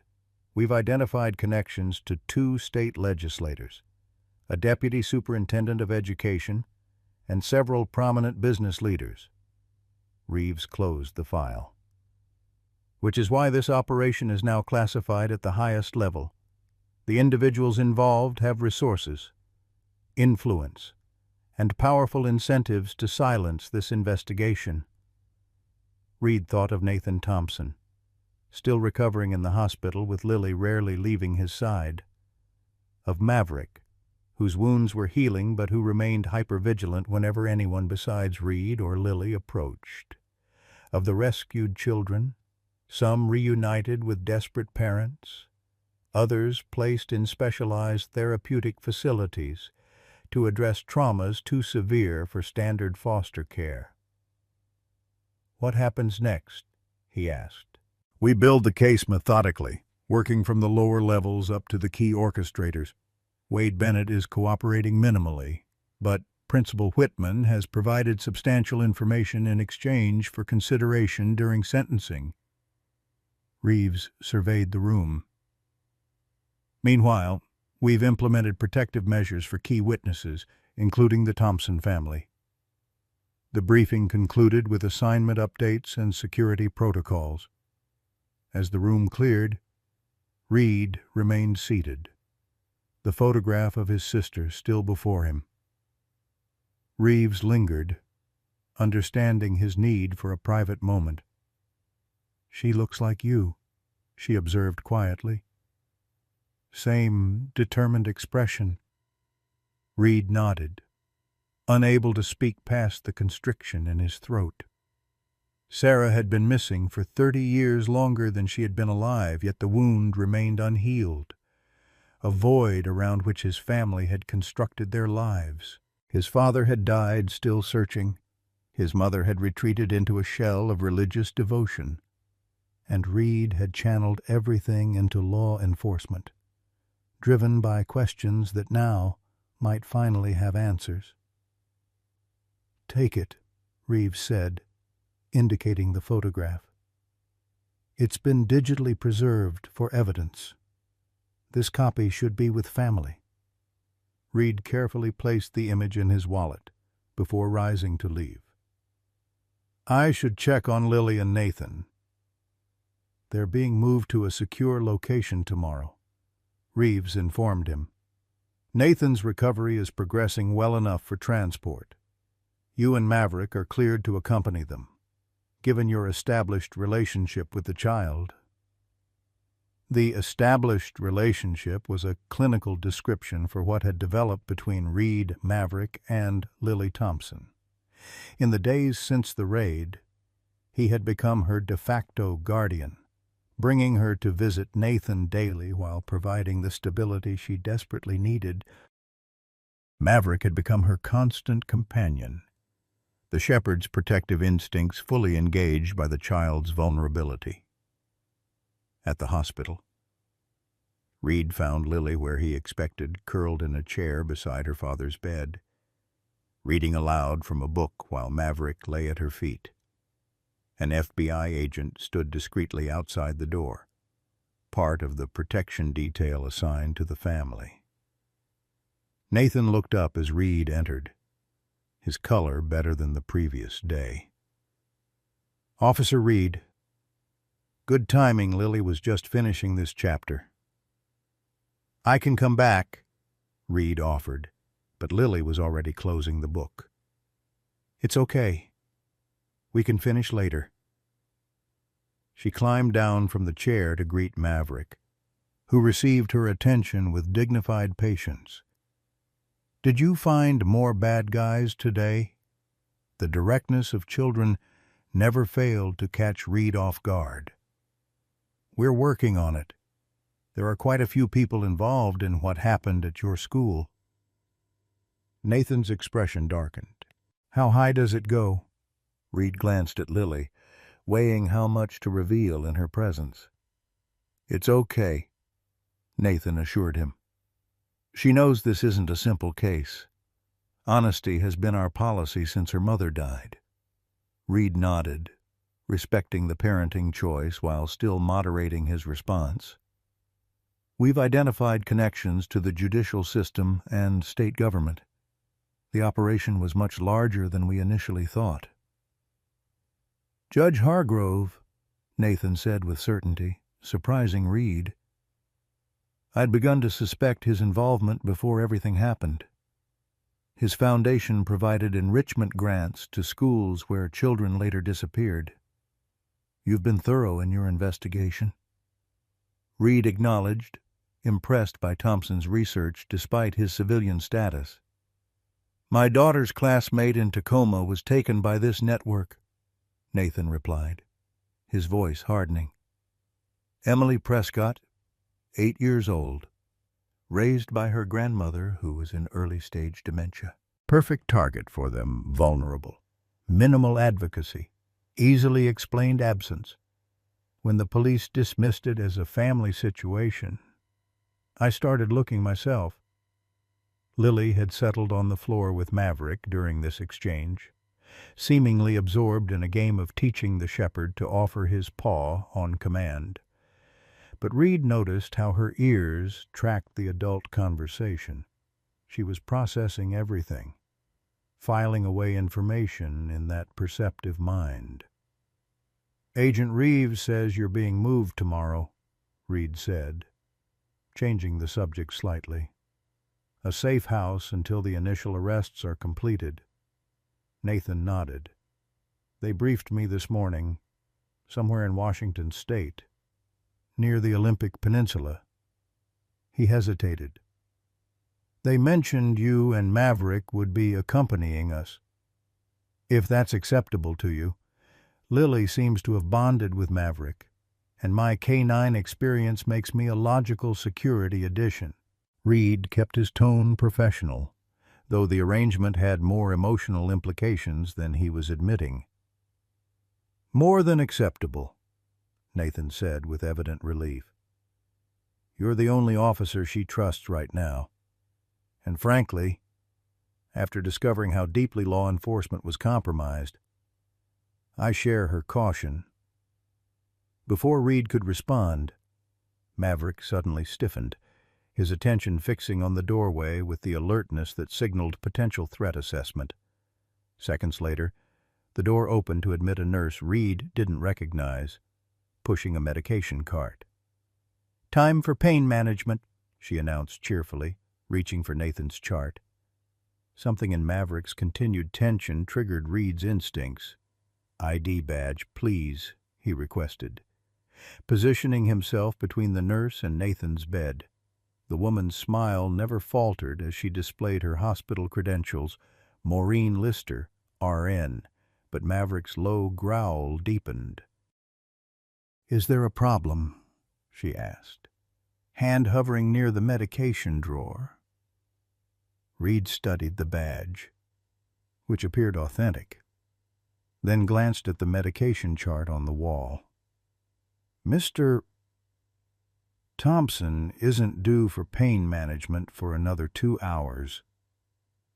A flicker of calculation crossed the woman's features before smoothing into professional concern. "There must be a scheduling error. I'll double-check with the charge nurse." She turned to leave, movements casual but purposeful. When the FBI agent appeared in the doorway, "Is everything all right? Officer Reed, can you verify this nurse's assignment to Mr. Thompson's care?" Reed requested, maintaining his position between the woman and the bed. What happened next occurred with stunning speed. The pretend nurse drove the medication cart into the FBI agent, simultaneously producing a syringe from her pocket. Reed lunged forward as Maverick launched into action, the shepherd's training enabling him to target the threat with precision despite his healing wounds. The woman screamed as Maverick's jaws closed around her wrist, forcing her to drop the syringe. Reed secured her other arm, pinning her against the wall as the FBI agent recovered and drew his weapon. "Federal agent, don't move," he commanded, though the warning was unnecessary with Maverick maintaining his hold. Lily had retreated to her father's side, Nathan's arm wrapped protectively around her, despite the pain evident in his face from the sudden movement. "Who sent you?" he demanded of the woman. The false nurse maintained her silence, but her eyes, cold and calculating despite the situation, told Reed everything he needed to know. This wasn't a random attack or opportunistic attempt. This was a professional, sent to eliminate a key witness before he could testify. "Secure the floor," Reed instructed the agent, "and contact Reeves immediately. The safe house timeline needs to be accelerated." As hospital security arrived and the woman was taken into custody, Reed noticed something that sent a chill through him, a small tattoo on the inside of the woman's wrist, partially obscured by Maverick's bite, but still recognizable, a stylized key crossed with a quill.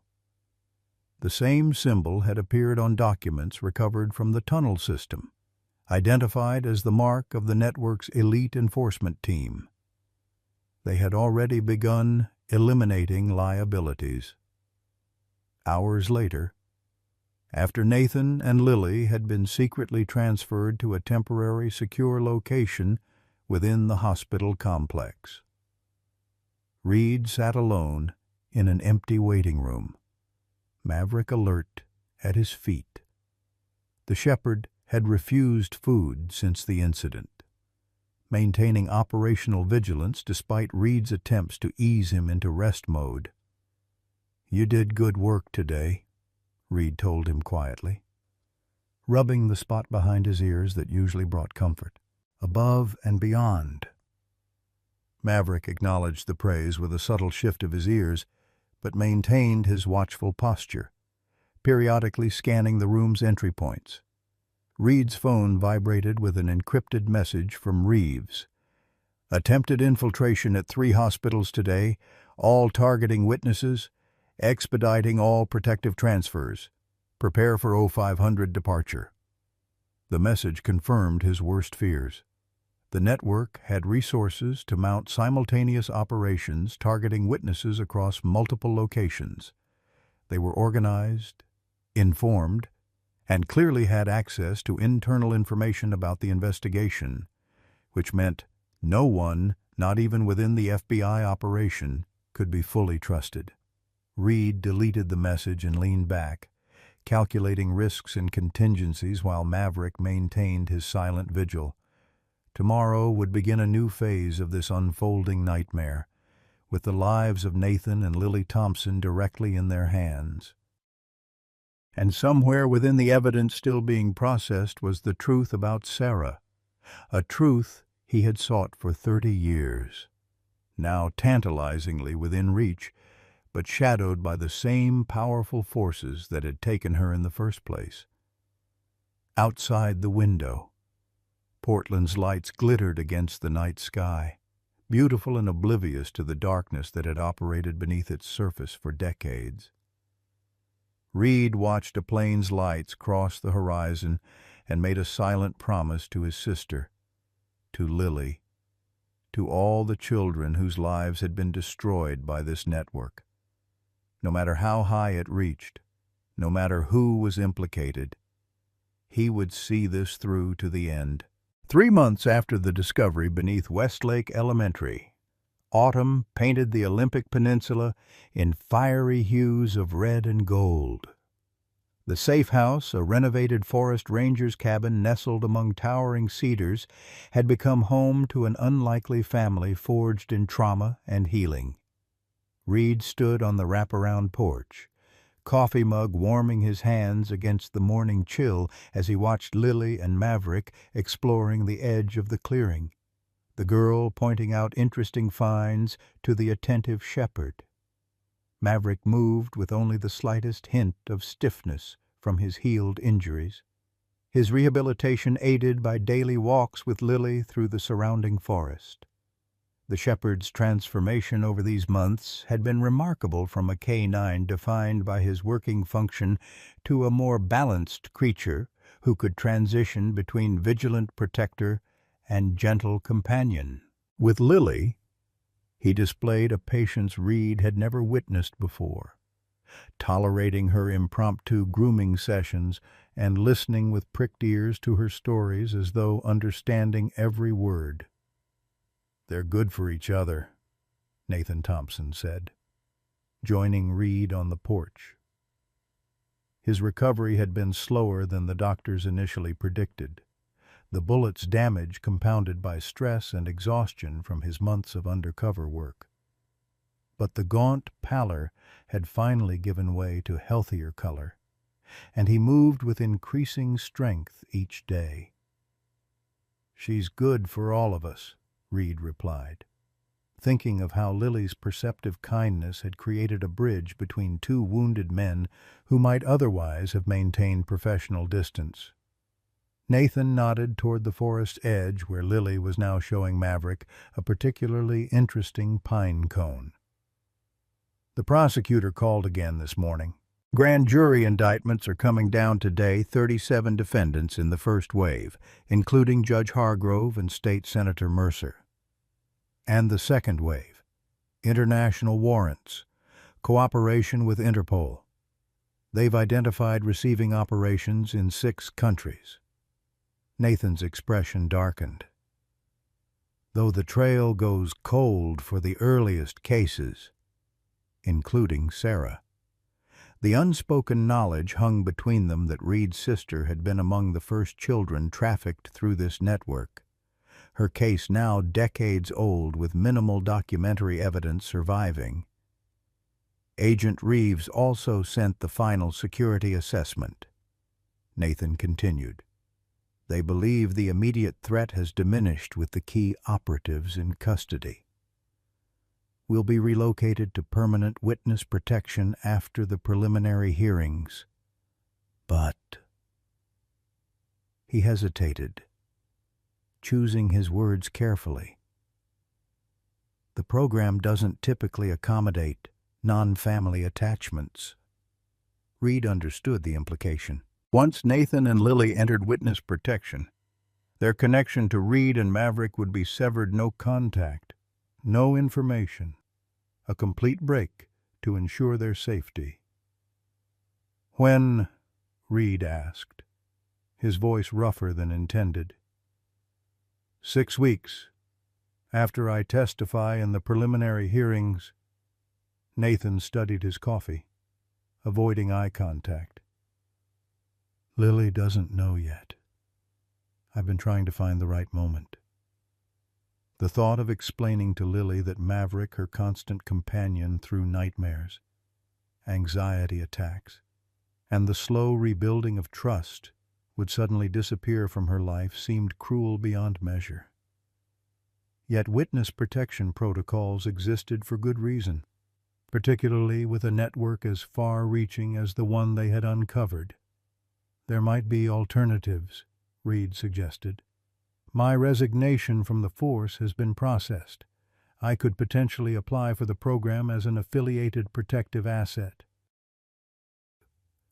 The idea had been forming in Reed's mind for weeks, stepping away from law enforcement entirely to remain connected to the makeshift family that had formed in the aftermath of Westlake. His resignation had been necessary regardless, as the investigation had revealed corruption extending into the Portland Police Department's highest ranks. The department was now under federal oversight, with nearly a quarter of its senior leadership suspended or under investigation. Nathan looked surprised. "You'd consider that giving up your identity, your history?" Reed watched Lily kneeling beside Maverick, whispering something in the shepherd's ear. "There are different kinds of history, different kinds of identity." He thought of Sarah, of the 3 decades spent searching. Sometimes you have to let go of one past to build a different future. Inside the cabin, the secure phone line rang the daily check-in from the federal marshal assigned to their case. Nathan went to answer while Reed remained on the porch, reflecting on the extraordinary journey that had brought them to this quiet forest sanctuary. The investigation had become the largest child trafficking case in Pacific Northwest history, with ramifications still unfolding across multiple jurisdictions. Reed had spent weeks in debriefings, providing testimony that would form the foundation for dozens of prosecutions. But as the case expanded, he had found himself increasingly drawn to the human center of the storm, Nathan's quiet determination to protect his daughter while still fighting for justice, and Lily's remarkable resilience in the face of compounded trauma. When the option for extended protective duty at the safe house had been offered, Reed had accepted immediately, recognizing that his connection to the Thompsons had evolved beyond professional responsibility. Maverick's bond with Lily had only deepened his conviction that they belonged with this improvised family. Nathan returned from the phone call, his expression unreadable. "That was Marshal Donnelly. There's been a development." Reed tensed, automatically scanning the tree line where Lily and Maverick were now heading back toward the cabin. "What kind of development?" "They found Sarah." The words hit Reed like a physical blow. "What? Where?" "Brussels, working as an art teacher under the name Claire Bertrand. She was identified through the facial recognition database they've been running against the recovered documentation." Nathan placed a steadying hand on Reed's shoulder. "She's alive." "Marcus." The world seemed to tilt beneath Reed's feet as 30 years of grief, searching, and unanswered questions collapsed into a single moment of impossible reality. Sarah alive, living under another name in another country, perhaps with no memory of her life before the abduction, but alive. Does she know about me? About our parents? The approach is being handled carefully by specialists in recovered trafficking victims. These cases are complicated. Many victims develop protective psychological barriers around their early memories. Nathan's voice was gentle. But Donnelly says she's agreed to meet with you. In Brussels. Neutral territory. Reed sank onto the porch step, overwhelmed. Their parents had died never knowing his father from heart failure accelerated by stress and grief. His mother from cancer she'd dismissed as unimportant compared to the search for her daughter. And now, after they were gone, the miracle they had prayed for had finally materialized. Lily and Maverick reached the cabin, the girl's cheeks flushed with exercise and autumn air. She immediately sensed the charged atmosphere, her perceptive gaze moving between the two men. "What happened?" she asked, instinctively placing her hand on Maverick's head for security. Reed looked up, realizing his cheeks were wet with unnoticed tears. "They found my sister," he said simply. "The one who disappeared when I was a boy." Lily's eyes widened with understanding beyond her years. "Like the children from the tunnels?" "Yes, exactly like that." She crossed to him without hesitation, small arms wrapping around his neck in a fierce hug that conveyed more compassion than words could express. Maverick pressed against his side, the shepherd's steady presence grounding him in this moment of overwhelming emotion. Over Lily's shoulder, Reed met Nathan's gaze. Seeing in it the reflection of his own realization, the healing they had begun in this forest sanctuary wasn't ending, it was expanding, creating space for one more wounded soul to find her way home. "Will she come here?" Lily asked, pulling back to search Reed's face. "Your sister." "I don't know yet. It's complicated, but I'm going to see her soon." Lily nodded with the certainty of a child who believed in restoration despite experiencing profound loss. "Maverick can help her too. He knows how to find people who are lost." The simple faith in her voice released something tightly coiled in Reed's chest, a tension he'd carried so long it had become part of his identity. In its place bloomed a cautious hope. Nurtured by this unlikely family that had formed from the darkness beneath Westlake Elementary. As the autumn sun broke through morning clouds, casting dappled light across the porch where they gathered, Reed found himself believing in possibilities that would have seemed impossible just months before. Whatever came next, witness protection, reunion with Sarah, the ongoing pursuit of justice, they would face it together. Their bonds forged in the crucible of trauma but strengthened by something more powerful than the forces that had tried to destroy them. The evil beneath the school had been exposed to light, and in that light, healing had begun to grow. As the truth emerged from beneath Westlake Elementary, we're reminded that evil often hides in plain sight, sometimes wearing the faces we're taught to trust. For those of us who raised children in communities we believed safe, who taught them to respect authority and seek help from teachers and police, this story strikes a particularly painful chord. We remember the missing children on milk cartons, the neighborhood watches we formed, the extra precautions we took while still believing these tragedies happened elsewhere, to other families. Maverick's journey from wounded warrior to healing guardian mirrors our own life passages, carrying invisible scars, finding unexpected purpose in our later years, forming connections that transcend conventional boundaries. When Reed discovers his sister alive after 30 years of searching, we recognize that particular hope that never fully dies, even when logic tells us it should. The courage of an 8-year-old girl who sees beyond trauma to possibility reminds us that wisdom doesn't always come with age. Perhaps most poignantly, this story affirms what we've learned through our decades, that family isn't always blood, that healing happens in unlikely places, and that it's never too late to find what's been lost, whether a missing sister, a purpose, or our faith in human goodness.